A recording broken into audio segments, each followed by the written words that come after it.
Hello বন্ধুরা, সবাই কেমন আছো? আজকে আমি তোমাদের একটা নতুন ধরনের রেসিপি শেয়ার করছি। এই যে কুমড়ো শাকগুলো আমি এইভাবে কেটে নিয়েছি। কুমড়ো শাক সাধারণত সবাই তরকারি খায় ছোটো মাছ দিয়ে। আমি কুমড়ো শাক গাছগুলো আজকে ভাজা করব। তার জন্য নিয়ে নিয়েছি আমি এখানে টুকরো করে আলু নিয়ে নিয়েছি, রসুন আর কাঁচা লঙ্কা এভাবে চিড়ে নিয়েছি। চলো তোমরা আমার সঙ্গে থাকো, রান্নাটা করা যাক, তোমরা দেখতে থাকো। রসুনগুলো আমি সব এইভাবে এখানে থেতো করে নেব। এখানে রসুন বেশি দিতে হয়, এই ভাজায় রসুন বেশি লাগে, যত বেশি হবে তত বেশি ভালো লাগবে। এখানে কড়াইটা বসিয়ে দিয়েছি, আমি এবার তেল দিয়ে দিচ্ছি। তেলটা গরম হয়ে গেছে, ফোড়নে দিয়ে দিচ্ছি শুকনো লঙ্কা,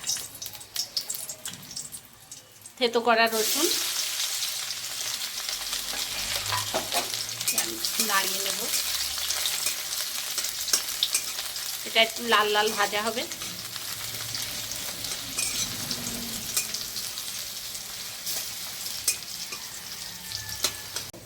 আলু,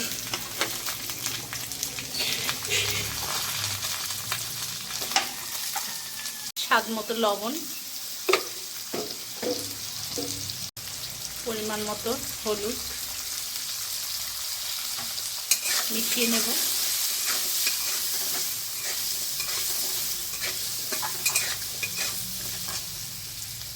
কাঁচা লঙ্কা চেরা,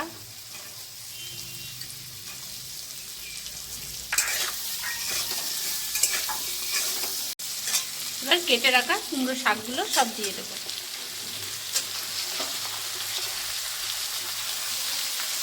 দিয়ে ভালো করে মিশিয়ে নেব।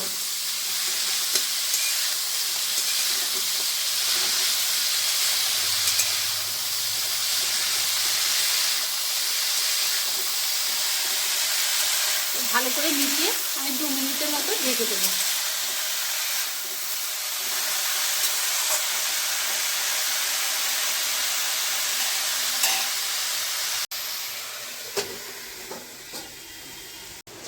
ঢাকনাটা আমি এবার খুলে নেব। এরকম হয়ে গেছে, জলটা বেরিয়েছিল, সে জলটা টেনে গেছে। এবার আস্তে আস্তে এটা ভাজতে হবে, অল্প আস্তে আস্তে আস্তে এরকম ভেজে সুন্দর করে ভেজে নেব। ভাজাটা হয়ে গেছে, এই যে ডাঁটাগুলো পুরো সিদ্ধ হয়ে গেছে। আমি এবার ভাজাটা নামিয়ে নেব।